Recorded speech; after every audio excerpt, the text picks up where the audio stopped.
shit if you ain't ready to get hit. Well, allow me to drop some knowledge.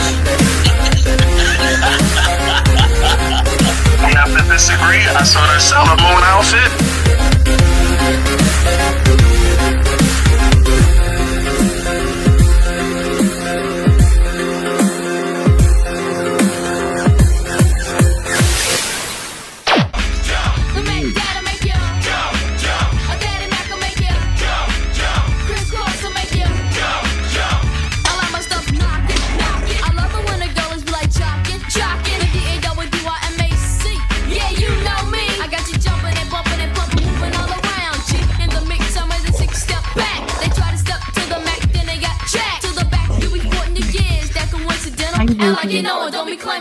I'm good.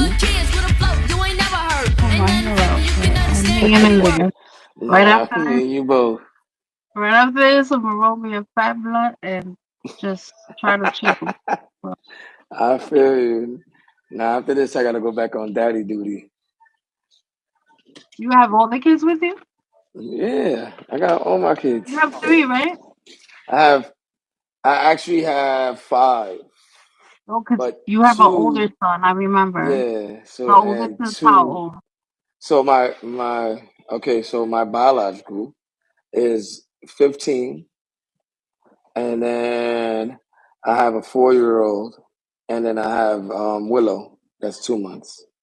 She just turned two Oh, months, okay, and got it. then I have my two stepkids, which one is 14 and the other one is 10. That's awesome. Yeah. Yeah, your 15-year-old is a miniature version of you.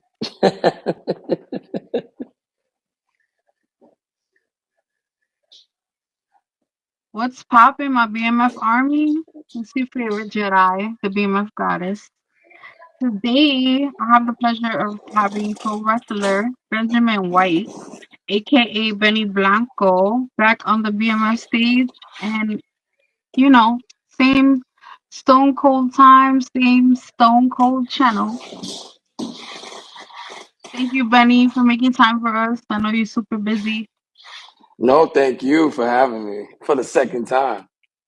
We we are going to dive in all the interesting things that's been cooking in his wrestling career since the last time that I interviewed him was 2 years ago. Yeah.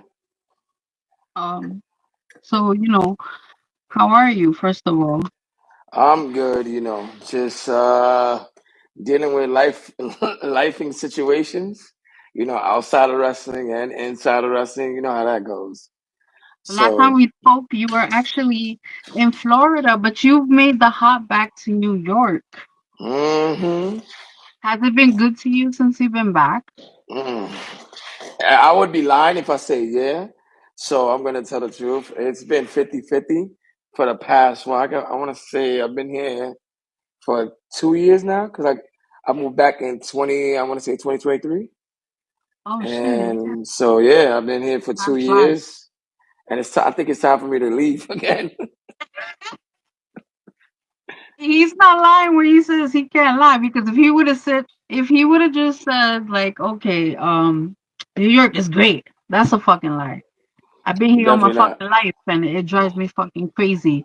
You have to Yes. be the strongest, the most ill willest to fucking survive here. New York City is and this is a fact. You can Google it. hmm It's true. It's true. One of the most expensive and toughest cities to live in. It's number two under Hawaii as far as expense goes, That's and true. probably number one in the most fucking ratchet and difficult place to survive in.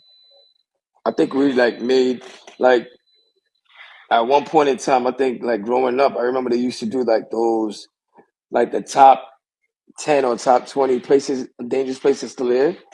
I remember New York used to be like about in the top five. And us being New Yorkers, born and Live. raised out here, we should know. It gotta still be. Seriously. I was just saying recently, how, you know, most of the crime that takes place happens on the subways here. And, you know, as much as they talk about, oh, we're gonna increase, um, police presence and all this bullshit. Now I go on the trains and I see more fare evasion security guards at every door, making sure that you pay your fare. Ask me where the police be. Nowhere to be found. It's bullshit. I stopped But taking the train anyway, and bus, so I don't know how that feels because I got a car, so I'm sorry. I had to. I had good. to. That's I'm good. sorry. Trust me. Um, all right. So, um, what would you say has improved as far as your skill set and wrestling career? You know, I have noticed my skills, your style changing, you're evolving, and that is my favorite part about, you know, the wrestling community as a whole, the whole wrestling universe. You like to see people, especially, you know, when they're starting, you be able to follow them and their evolution because everybody, you know, changes up, everybody grows. There's always space to learn. And I feel like you're doing that. And I'm like happy because I definitely been supportive from day one because you have that it factor. Oh, thank God. I appreciate that. That's love. That's love. I don't get that a lot now these days. You know, Yeah. and it is what it is. Like, you know, it is. I'm like, I feed off the naysayers. That's I really do. that's part of being great. Or Yeah, and I'm not gonna lie. If I could go back, what, 2 years when we did this, I was more, I want to say, emotionally invested, and like I did care about.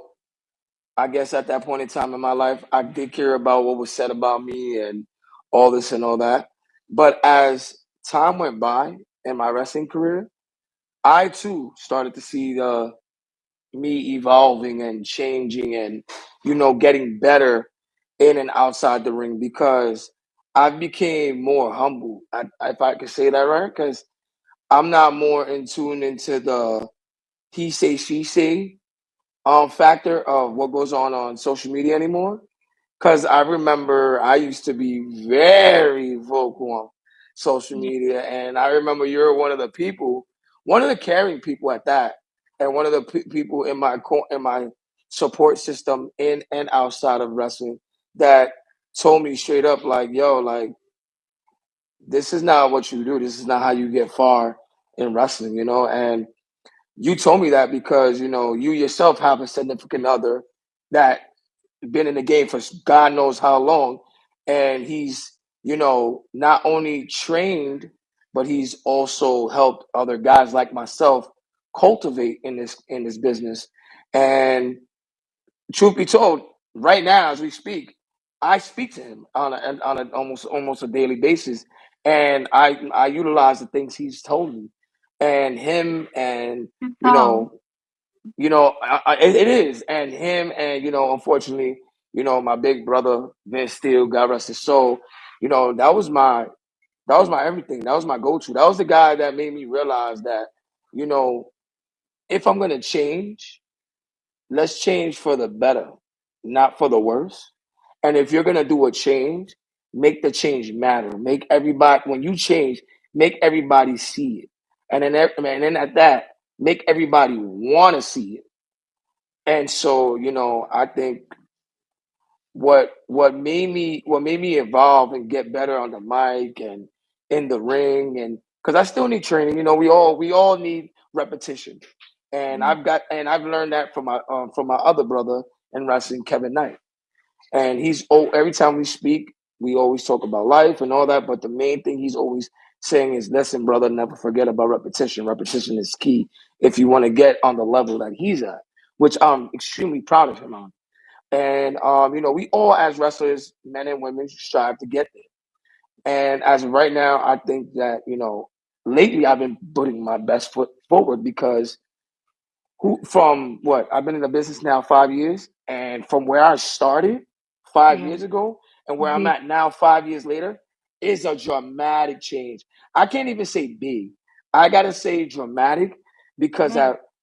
at that point in my career, and you were part of it too. That's crazy because you were like I want to say like possibly my second to third podcast interview, and I'm I was honored.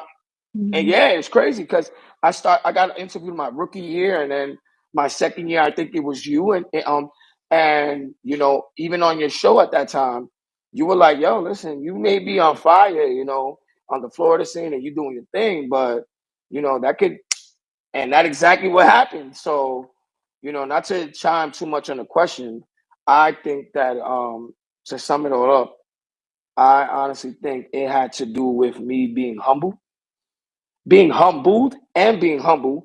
And most of all, I think it was the change. Me actually taking what I'm doing the wrestling serious, you know, like not just saying, oh, you know, everybody that knows me knows why I'm in the business and they know who I'm in the business for, you know, and all that. And they know why I'm staying in the business, you know. So I don't need to, you know, name drop. If you know, you know. If you don't, then you've been living under a rock. But like I said, to sum up this first question, I think you hit it on the head. You know, I evolved, and I think I'm going to keep evolving because you said it in the beginning of the interview. You said Benjamin White, not Benny Blanco, and I love that because I'm trying to get away. You know, we're going to talk later about it, but I'm just trying to get away from the Benny Benny Blanco. F and Blanco thing. So Yeah. yeah. I love the Benjamin Way. Um, I do think that, you know, because it was the start of your career, it's not all your fault how you were. First of all, you're the type of person that has a mic skills, and that is very important. It's not just entering to be a all around good wrestler. But you had to learn that, much like every other social circle in life. There's a lot of high school activity, but you learn to channel that into your work and not, you know, fuck the rest. Hmm. People only hate on someone worth hating. Yes. So I know recently you did that. You did a show under NWA, and that's like having gold in your belt. I love NWA. And how did you feel about that? How was that experience? Oh man, that was an experience because who would have thought me me like would have been gracing the ring with an NWA name around it, you know? And I told myself, I said, you know, if I'm gonna do this and I'm gonna do it the right way and I'm gonna do this seriously and I'm gonna take it as far as I can, there's a few companies I gotta get on. And NWA was on the top of the list because of people like Homicide. Like I'm not gonna lie, like I what's crazy is this, and this is a sidebar that I'm gonna say. I had the pleasure of getting a chance to meet Homicide on many occasions. I'm talking about like shows and going to these shows and you know and possibly seeing him in the locker rooms and there were all those times that he was there present. It didn't we didn't cross paths. So I figured, you know, NWA, it's right there by my house. Let me drive up, you know, and also um kudos. I'm gonna be real. Kudos to Adonis Stone because Adonis told me about it, and he was like, "Yo, bro, he's been one of the people in the background, like one of the sleepers that been you know igniting the Benjamin Wyatt and igniting the express train of how I've been doing so far because he's been telling me, brother, these are promotions you want to be on. So even regardless if you're booked or not booked, go to them Yeah, because anything can happen. You know that famous saying in wrestling, card is always subject to change. And it just so absolutely. happens Yeah, and it just so happened so on that one fateful NWA night, I show up. I showed up to support. Like, even when I'm not booked, and people will say this about me, that when I'm not booked on a show, I go, yes, I get upset. I do. I do. What wrestler doesn't? We all want to wrestle. We all want to be on shows every day. But there's times that our number's not called. And so, NWA showed up, helped out. Just so happened so Brian Adderall, a good friend of mine, known him since I was in Florida. I wrestled actually at his school at one point, and didn't have the luxury to be trained by him, but I trained in his school, and I got a chance to do a few of his shows. I did like two of his FTW shows, and it's all thanks to Vince Steele. And so I guess Brian had reached out, and like when I was there, and he was like, "Yo, you got your stuff?" I was like, "Of course." I was like, "That's the number one cardinal rule: always have your gear." And he was like, "All right, I got you. Give me a second." He put some things together. Next thing you know, he's like, "Blanco, come here. Here, sign this." And I'm actually signing an NWA thing, and I'm like, "This shit is really happening." And the initial match that I was in that night was supposed to be me and I think TJ Marconi. And it just so happened so it got switched. Which no disrespect to TJ, but I loved it. I love the fact it got switched. Why? Because it ended up with me and Hamlet having a rivalry at Loud East Wrestling. And how that happened was it happened at NWA. So I was reluctant enough to be tag team partners with Man Bun Jesus, which whoever doesn't know who Man Bun Jesus is, you better get to know that man. That dude is phenomenal. He is a beautiful person inside and out the ring. And oh my God, like very talented and very easy to work with. And it just so happened. So that was the first night ever that I got a chance to tag team with him, being the same thing with him, and it just so happened so we went against Hamlet, and and his little minion, but Yeah. so it was a dope match. It was a dope match because I like Bone and Skull. I like them. I I love them. like them together. I do, and it makes perfect sense. And I got a chance to learn from both of them that night. I did. I learned how to tell a story because and throughout my career, that was what Vince Steele, I want to say Johnny Santos, Sebastian Cage, and all the guys that are part of my team, my brothers, including your significant other, Chris Cage, always told me to do with my gimmick, with Benny effing Blanco. They're like, "Yo, bro, you have a nostalgia gimmick. Tell a story.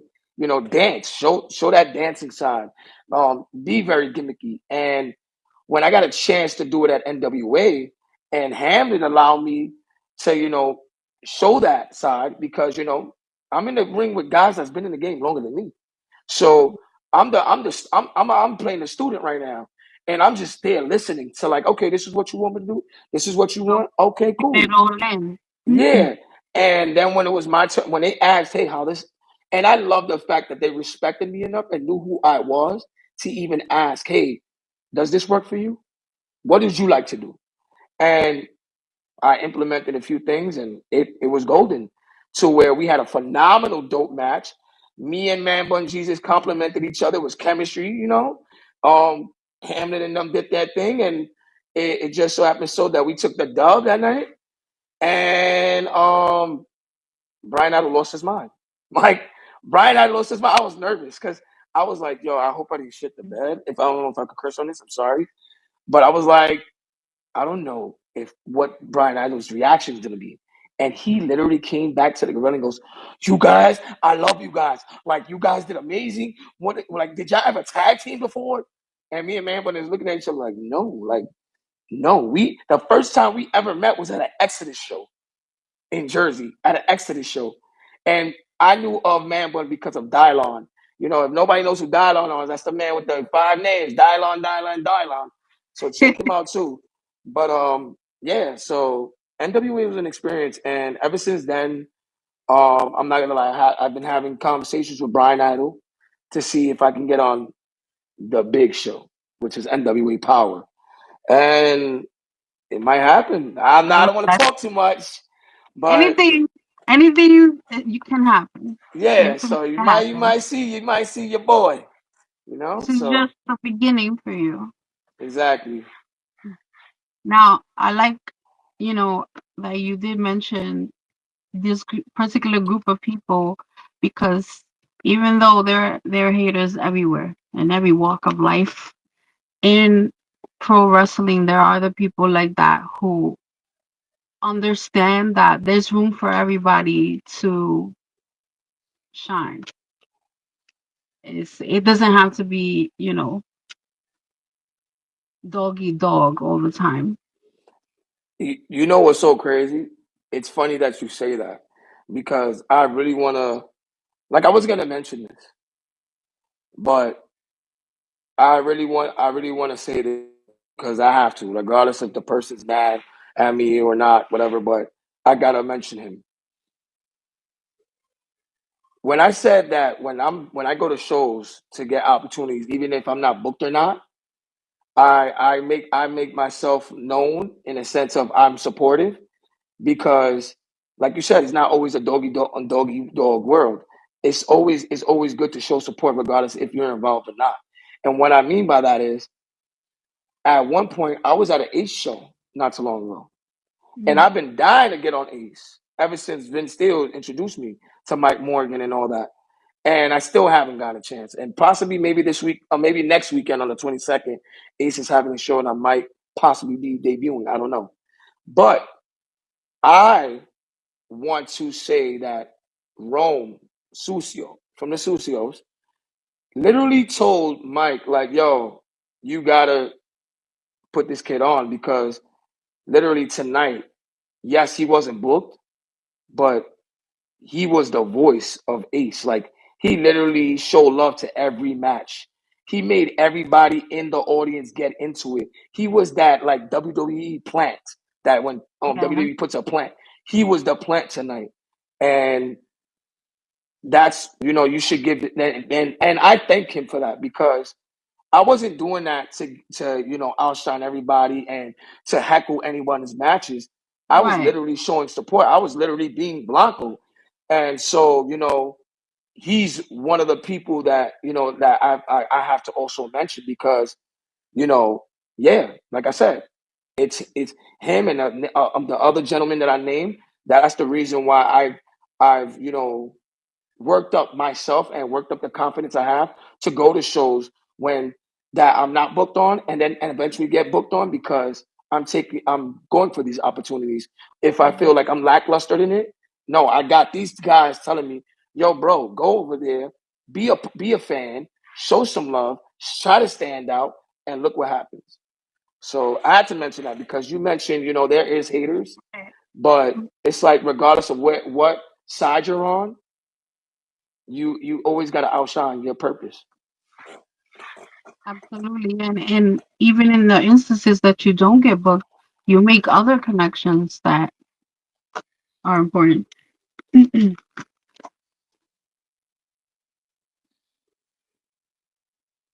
So, the indie pro wrestling world recently lost a very good big man in the business.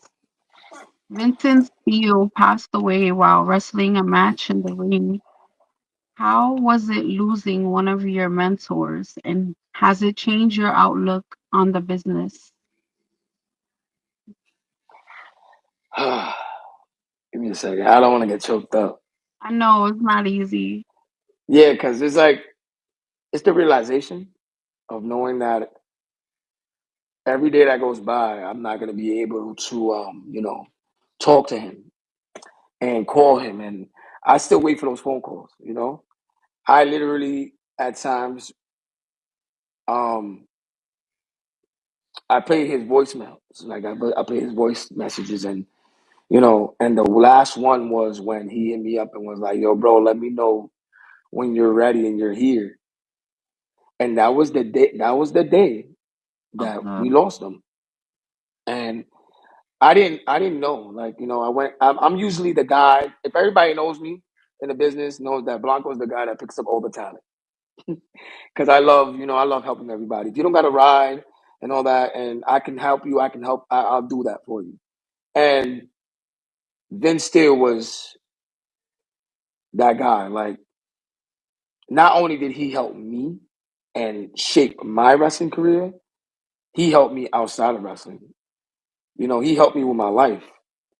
He's he's actually, you know, been the been the really big brother that I need. And that's why when people see Vince Steele, they always see me. And if you see me, you see Vince Steele. And there's never a day that you'll ever hear either one of us call each other friends, best friends, nothing. We're brothers. I'm his little brother. He's my big brother. And that connection actually happened 8 years in the making, because when I was a dancer and I was not in the wrestling business, he was actually at his shoot job in the seafood spot, and I just happened to one night walk in with Swift on Demand and a couple of people from what you call it, that show, um that show that Cardi was on, that she ended up going crazy famous for on VH1. Okay. And so Love um pop shit. y'all loving hip hop. There we go. And so that one magical night, I woke in those. I'm with them because I was doing a dancing gig with them, and it just so happened. So he was there, and he approached me. He goes, "Yo, how can I become do security and this that, and the third?" And I was like, "Hey, I'll talk to them and I'll see what's up and give me your number." And if, unfortunately, life happens. We lose contact. So it wasn't like I didn't want to. No, things happen. My dance career took a life of its own, and it is what it is. But it just so happened. So when I stopped dancing and I moved to Florida and I started at Coastal Championship Wrestling, um, Pablo knew Vince, and then all I know is Vince showed up at a show that he was booked on, and that was my first show ever. I was a rookie. I wasn't even called Benny Blanco. I was called Chris Swoosh. And I was, and my coach was mad. Pablo Marquez was mad. He was like, "Brother, that name gotta go." So on that one fateful night that we were all on the same show, that's when I met, Vince. Like, I rekindled with Vince, but I didn't know that was Vince.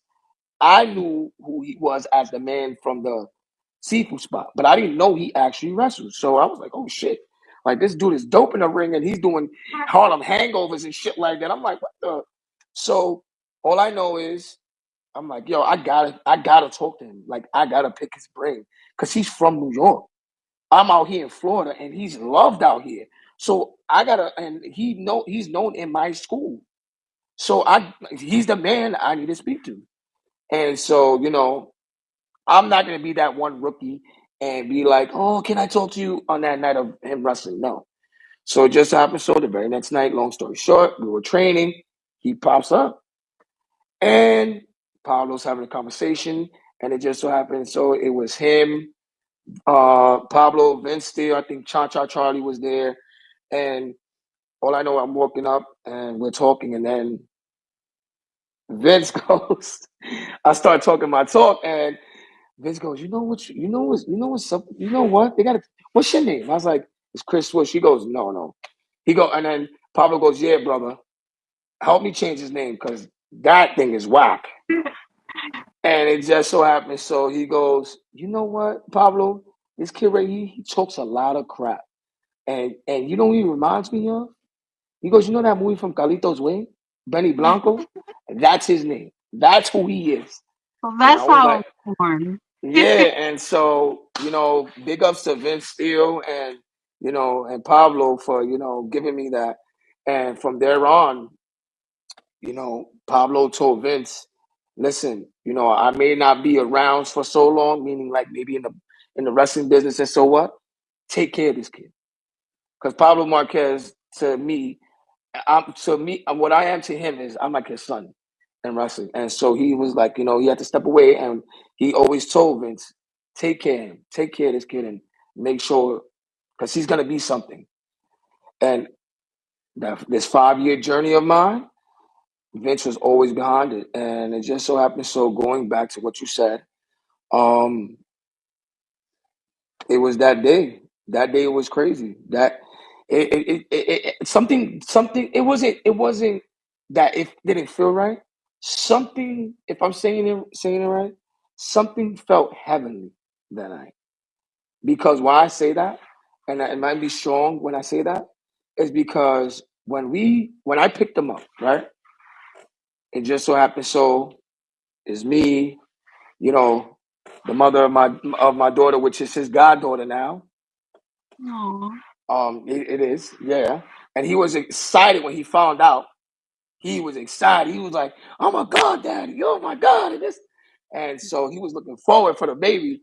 And it just so happened. So we go to BCW, and it's me, Skywalker, and it just so happens so Skywalker and Max Capacity ended up on the show in our match because Vince still was sitting in my couch that night and was like, "Hey, I got good news. It's finally gonna happen." I said, "What?" He said, "Remember you always wanted a match with me? It's gonna happen at BreedCom." I'm like, "Nah, stop playing with me." He goes, "Yeah, but Anthony Cole is not very sure because he's like, you small." I'm like, "Yo, it doesn't matter if I'm small. Like, I'm with it." And so I was overly excited. And it went from a one-on-one to changing it because Anthony Cole saw me and told me the real reason. He's like, "Brother, I'm sorry, I was scared that you small. So I didn't want Vince to really kill you." So I'm like, all right. So Vince was sitting on my couch and told me straight up, like, "Hey, who should we implement?" I gave him mad names.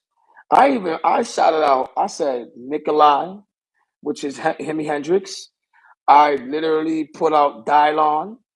I actually put out Max Capacity. I said Skywalker. I threw out a lot of names. And it just so happened so he picked Max Capacity, and he picked Jeff Skywalker.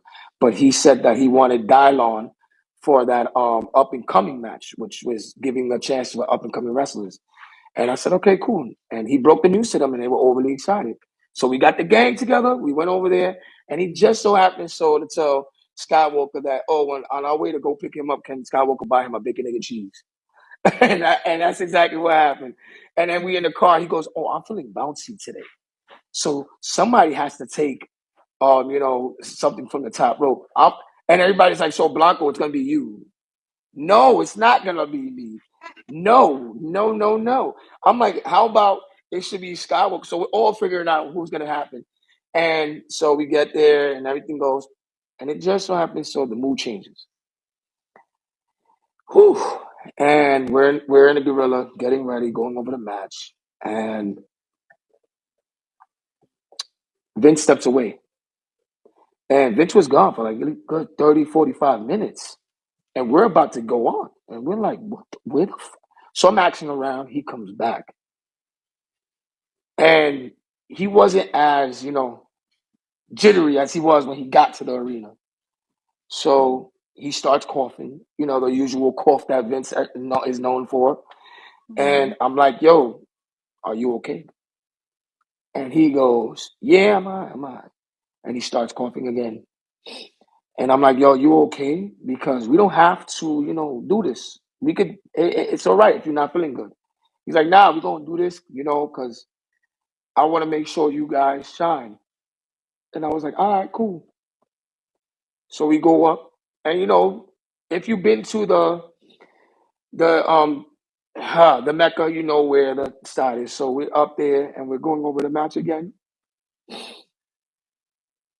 And as they're starting the entrance, he's doing his whole famous, sitting down, putting his knee pads on, and I'm like, "Yo, I love you, and I thank you for everything you've done for me." And I gave him a hug. And when I was about to go and they hit my music, I turned around, and I can't make this up. I seen a glow around him. And you know what glow I'm talking about. And I didn't want to think of it, but I guess, and so I was like, you know what, Blanco, no, put your game face on and let's go out there and kill this shit. And I was like, all right, cool. So, I did my usual Blanco thing, whatever. He comes out, the crowd go crazy. We having a banger of a match. It just so happens so we're gonna get ready for the Tower of Doom. And Skywalker catches it and he goes, hey guys, let's go home. And I guess that was his way of saying he was going home. Because once we did it, boom, he got up, and he picked me up. I'm the last thing he did. He picked me up, threw me out, and all I saw was him collapse in the corner, and that was that. And I'm thinking, what's going on? And then I know that he was unresponsive, and when I slid in the ring, whew, that was it. That was it for me. I couldn't see him do that, and then it just so happened. So later that day, I rushed to the hospital. I'm not trying to compare. I'm not trying to say, oh, I was the first. No, everybody that was there, I love everybody for being there. And I love everybody at the Mecca for tending to him. I just want to say that. I love everybody that, gave a goal to make sure he was able to breathe his last breath or at least, try to get some help. So I appreciate everybody from the Mecca to the very last step of the hospital. And it just so happened so that, when we got there, I was there by myself. And everybody else was coming. And I'm trying to look. And it just so happened so Mike Morgan comes back and goes, you went home. And I lost it. I lost it because, and I didn't lose it because of theatrical reasons or anything like that. And I'm not crying and saying that this on your podcast or anything for clout, because I Right, know right. I know There's what's too been much going. of that going around, and Yeah, it's not and even that type of situation. exactly, and I'm gonna be honest. I've been the one behind the scenes watching all this when it comes to Vince Steele's name, and we're not gonna talk about that because that's not what your Right, channel's about. right. But we both know, and so going back to that, I just want to say that when I reacted the way I reacted, is because he took a part of me with him. Because that's my brother. That's my, besides my kids and everybody I love in my life, he was my everything. When I was down and out in life, and this is a shoot for real. This is not even me. This is not a promo. This is not gimmicky. This is a shoot. I When I was remember down and we out, had, because this technically is the third time. When I had both lives with you prior, he had entered those rooms and he was there to support you. hmm and to be honest, people may not know this, but when I was down and out and homeless, and I was really homeless. This is not even a joke. I was really homeless. I, s- I spent days, months with Vince and his brother, all three of us living together, trying to figure it out. And when God was able to give me signs of, yo, get back on your feet, do what you gotta do, I did that. And what I did, I paid it full. I paid it back forward. I helped out Vince the same way, and we always helped each other out, regardless of if it's not even wrestling, if it's life itself. We were yin and yang, and just to close this part out, I'm gonna miss him. I'm gonna love him forever, and you know, they say that grievance is possibly maybe short lived, or you grieve how you grieve, and nah. I'm gonna always grieve because I gotta wake up with the fact that I'm not gonna have him around anymore, and I don't have that one person that I always run to. So now I know I got to fend for myself, which I know how to do, but I know what you mean. it's crazy. and I love him. So big ups to Vince Steele. Actually, had a good relationship with Vince as well. He's actually the reason why I even started going and affiliating myself with the indie scene again because I had stopped for a couple of years. And one day, me and him came across paths, and we started talking. We used to video chat, and like while he was at work, and we would talk shit about life and wrestling. And he was always a positive person. He was a genuine person, and Yes, he you don't was. find that a lot, especially in this business. No, not definitely not in this business. Like I just want to take apart what look at Jericho. Jericho. Nobody knew that Vince Steele and Jericho are like this. And I want to take a page out of Jericho's book, off his podcast. Jericho said it. He said he didn't even say it on his podcast. He said it on Stone Cold's podcast. Mhm. He told Stone Cold, bro, you could come into this business having multiple friends, and you could possibly leave this business or stay in this business and just only have friends that's this much Mhm. or zero. So to be lucky enough to say that, I have brothers in here, it is. But my biggest brother is the Jurassic Juggernaut. And then, even though a piece of you left with him, a piece of him remains with you. Yeah. Yeah, it does. Yes, it does. And I see it every day through my beautiful daughter, Willow, his goddaughter. Oh my God. Like since the moment she was born, and it's crazy because she was born a week before his birthday. She was actually supposed to be Right. born on his birthday, and she was born 7 days before his birthday. And so, I see it. I see him every day through her. So you're right. You're right. A piece of him stays with us. Now the controversy behind the whole incident, as far as you know, in the wrestling, talking about how they should have medical teams on the scene. How do you feel about that? To be honest, I think we should. And I'm not saying because of, Yeah. I'm not doing that. I'm not going to do that. I'm not going to publicize Vince's Right, right, death right. because of, no. I Yeah. think wrestling itself should have that. If listen, we all want to call ourselves professional wrestlers, right? Because that's what we are. Because this stigma with, oh, we're indie wrestlers versus the professionals because they're on TV. Well, you know Right. what? That's If we exactly want why to, I do. Because yeah, I don't feel like there should be more respect for one or the other. exactly. And if we're all under one umbrella, then why one umbrella cannot provide for the whole umbrella?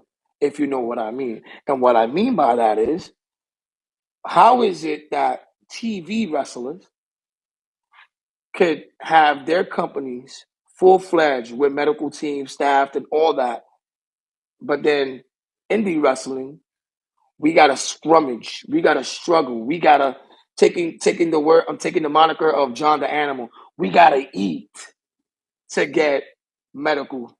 Why? Why? If if national television wrestlers can be provided with medical team on staff 24/7, 7 days a week, why can't independent wrestlers do that? We're independent wrestlers, right? We put our bodies on the line. We are our own brand. You see this? Like, you feel me? You're your own brand, you know? So why can't we get funded like that too? Why can't we be funded medically? Why does it have to be that a promotion, a company, a name of a company has to have the insurance to be provided with medical assistance?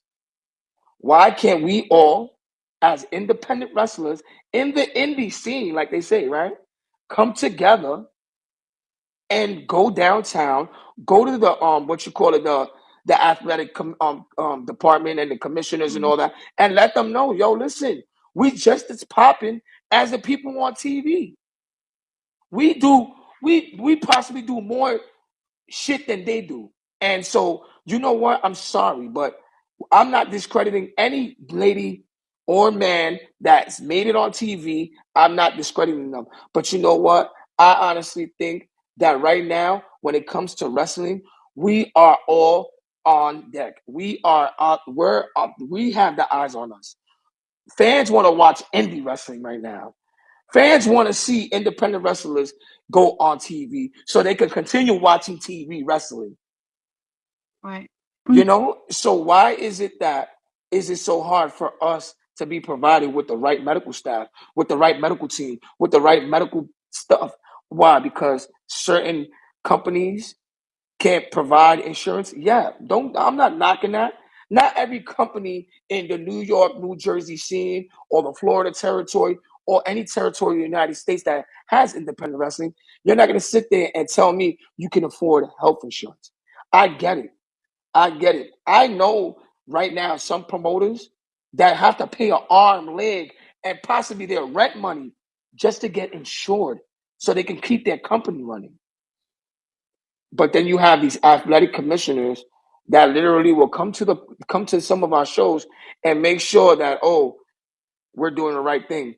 Well, you know what? If you have time to do that, how about you have time to sit with your suit and tie and talk to some of us and ask us what we need?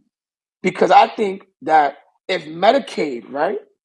If you Yeah. had to sign a paper to be found eligible to get Medicaid, and Medicaid is given to everybody, why can't medical insurance be given to independent wrestlers? I'm Yeah. dead serious. When somebody can answer that question, then come talk to me. Until then, I don't want to hear about, oh, look look, if the medical team was there, don't do that. I hate that. I hated that. And I'm not even going to voice my opinion on that. But you know what I'm talking about. Because that's whack. Don't do that. Right. Don't publicize somebody's life and say that, oh, if the medical team was here, people would not be hurt or people would live a lot long. Don't do that. Yeah. Because you know why? Because and not to disrespect anybody's religion or anybody's spiritual beliefs, but I'm a big believer in God, and I'm a big believer in the spiritual life, and I'm a big believer in when your time comes, your time comes. Yeah. And if your time can be salvaged, then it can be salvaged. But what needs to actually be done is the fingers need to be stopped being pointed at. What needs to actually be done is the footwork, it's the brickwork, which is stop pointing fingers, stop talking crap, and actually put pen to paper and be like, you know what? There's this amount of indie companies. Well, instead of going to war with each other about crap, that doesn't even matter. How about y'all all come together and let's go to this athletic commission and be like, yo, bro, my company, this company, this company, this company, world-renowned companies want medical insurance and we want it now. And I think we shouldn't have to pay out of pocket. And I bet you, a lot of lives will be saved. A lot of shows will be safer. But until egos and if people stop using the little, using their, what I mean, as to fight with each other, until that Yeah. is done, then we can move forward. Until then, you know, Hopefully one day. one day. I want to thank you for sharing that because I know it wasn't easy, and No, thank you. No, thank you. appreciate it. And I'm happy that somebody gave me a chance to voice it. Right, because there's so many things going around, but you were actually there and you actually knew him. Hmm. So when you come onto the ring, you're like the hype man, the party on legs. Everyone cannot help but get loud and rock out. How does it feel? What does it mean to you to see fans, get into it and get into you? Oh my God. It feels phenomenal. I'm not gonna lie. Like, yeah, I get a rush. I get butterflies. I feel like a little kid all over again. Cause I feel like, oh, you really like me? Like, Me? And I'm being for real. I'm not even making it up. Like when I see kids come up to me and be like, "I like you," I'm like, for real? Me? Like, what did I do? Or if I got people, adults actually coming up to me or at the end of the show, like, "Yo, good stuff. Yo, you're actually my favorite. I love your entrance. I love your energy. I love it." I'm like, wow, because I'm very hard on myself. I'm not gonna lie, I am. I am my number one critic, and I think that's the reason why I'm not as far as I'm supposed to be in the industry because I weigh on myself too much. Like I opinionate everything that I do instead of just letting it flow. And so when that you say those things and I get those reactions, it's a surprise to me because I'm like, okay, I know nobody's gonna like me. And at one point in time, I really thought that. Like, I really thought that the only reason why people got hyped was because of their music. Because everybody knows what jump is. Like, Yeah. come on, we all grew up to that. That's very nostalgic. It's very 90s. So I'm not I'm not doing anything. Like you said, I'm the hype man. So it's like, okay, we got a kid out coming out to jump. He's hype. Woohoo, big whoop. No. When I see people actually singing the song or like when it hits and they know who's coming out, I'm like, yo, you serious? Like this is a reality. Like, yo, this could really happen on a bigger stage. I could really be the next main event Jey Uso.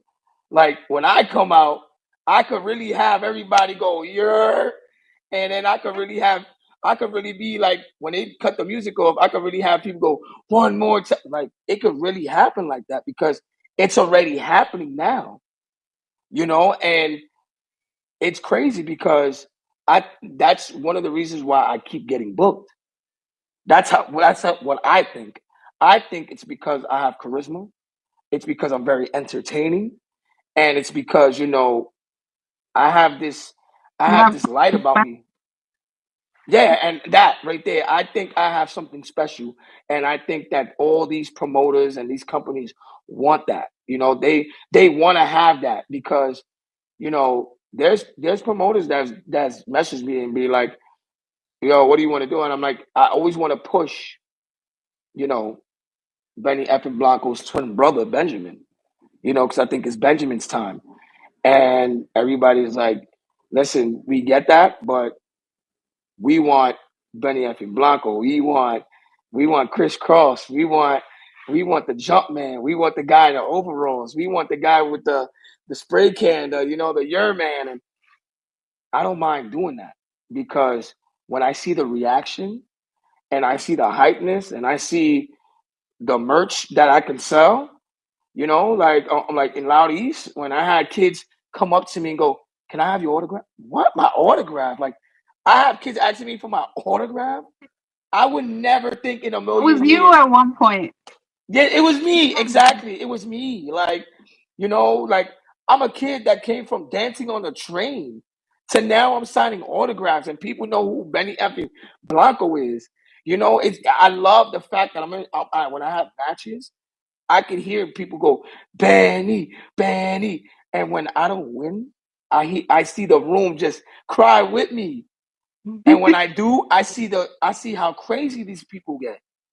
I see how lovable the kids are. I see how the kids want to dance. And, I see the older version, our generation, they love the fact that I'm bringing back the 90s.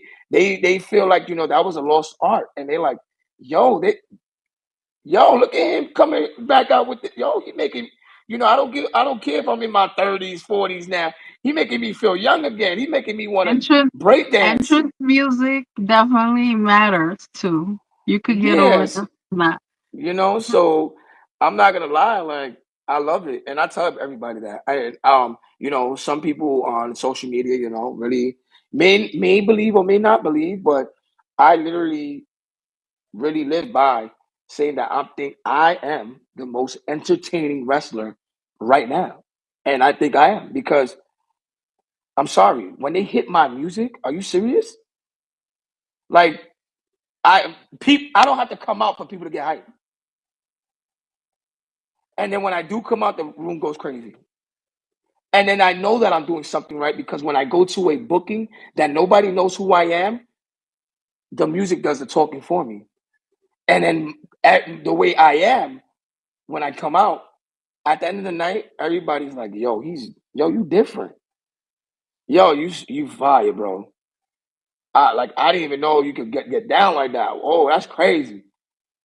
So I'm very blessed. I'm very blessed, and I thank all my fans, and I thank you and everybody else that watches me and supports. That I'm entertaining. That's all I can say. You definitely deserve to pat yourself on the back. Thank you.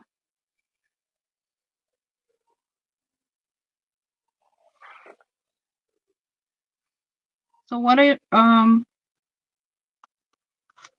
some of your aspirations going forward? Mm. To be honest, to do what everybody wants to do in the industry, get signed. I'm being really honest.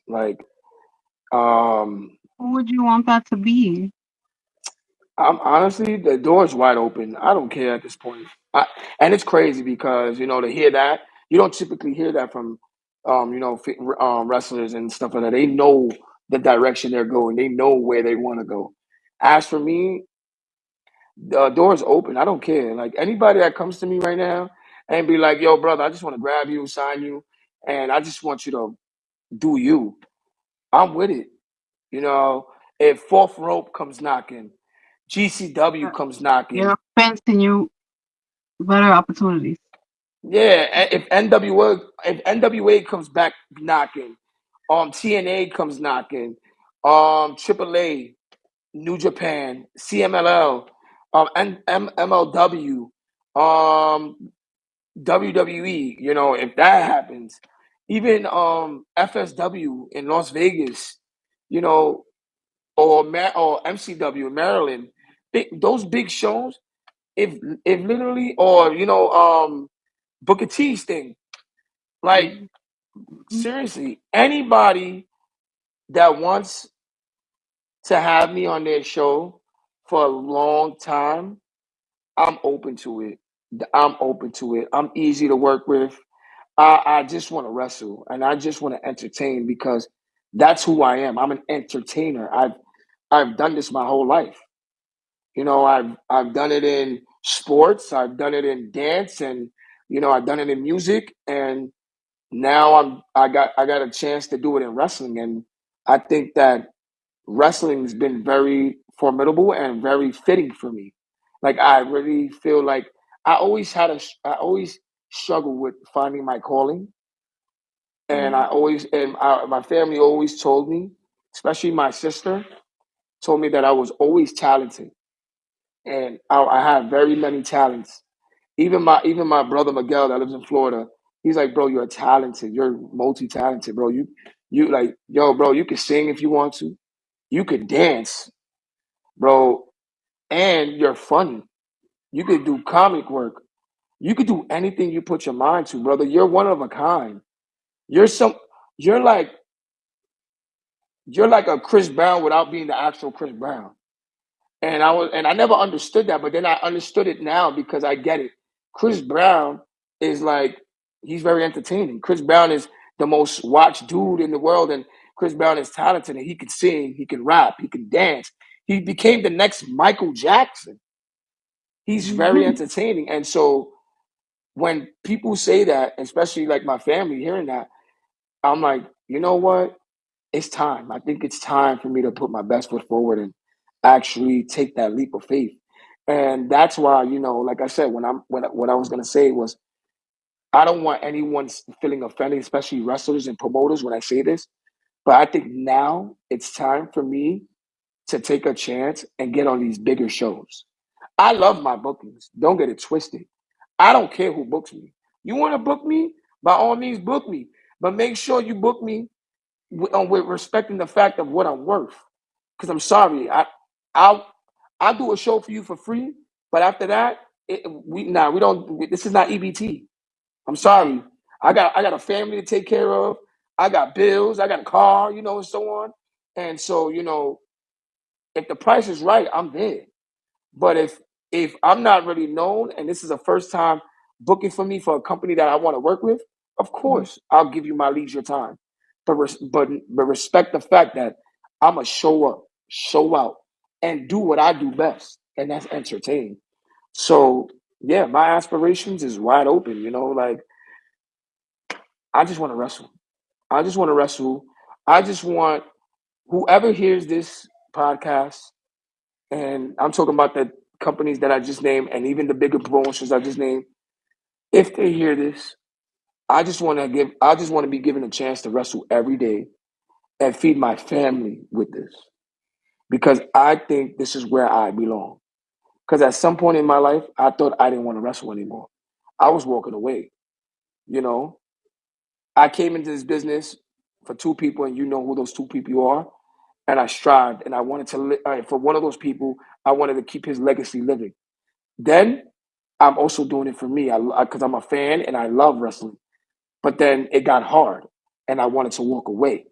Then the thing with Vince happened, and I really wanted to walk away, but then I couldn't because if Vince gave me his all and gave me his last match, then I got to keep I got to keep his legacy,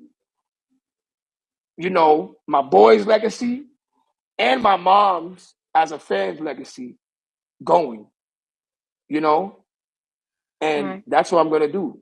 And also I'm gonna keep my legacy on because now I have kids, and my kids love what I do, and maybe one of them want to grow and be a wrestler and see what it's like to be a wrestler, and so like I said, my aspirations are wide open, and I don't care who wants to get me, who doesn't want to get me. Anybody wants to get me, listen, I'm here. I'm here. Look, I'm raising my hand right now. I'm here. I'm here. Awesome. This has been awesome. You've been One last, awesome. one last thing is, where can the fans get the merch? So I know everybody's gonna see this podcast and be like, yo, Yeah. where do you get this Benny Hi, Blanco hat? right. I'm gonna be honest.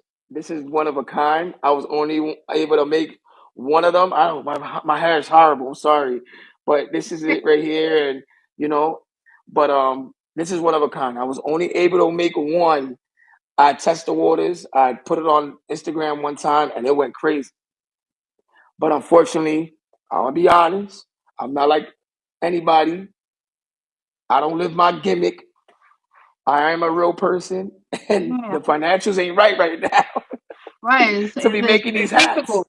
Yeah, but it will be coming soon. But I do Mhm. also have merch for sale. I do. I have shirts right Right. now, and I have the Benny Blanco shirts. And they've been the original shirts that everybody had. The logo's been revamped. It has year on it, and it's colorful with the color, like the different color shirts. Also came out with the new logo with the cartoon version that says Showtime on it with the colorful background. You could find that, or you can literally find that on my Instagram, my Facebook. You can even personally message me, and I'll deliver it to you. I'll mail it to you. You can find me. You find me at whatever shows that you can come to. Come to my merch table. I got you. And you know, I'm not gonna I definitely want discredit to get one or of take. those. I got you. I got you. Send me your size. I got you. The next show you that you could make it to, I'll personally give it to you, or I'll give it to Mr. Cage himself. Okay. But I want to shout out um the person that made the shirt. Made it possible for me to have these shirts. My man Rome. Mr. Sucio himself. He's the one that did all these remarkable revamping, came out with the shirts. It was a big seller in Loud East. So shout out to him, because I can't take all the credit because if it Right. wasn't a person that can be able to make shirts, I wouldn't have merch. But yeah. So holla at me.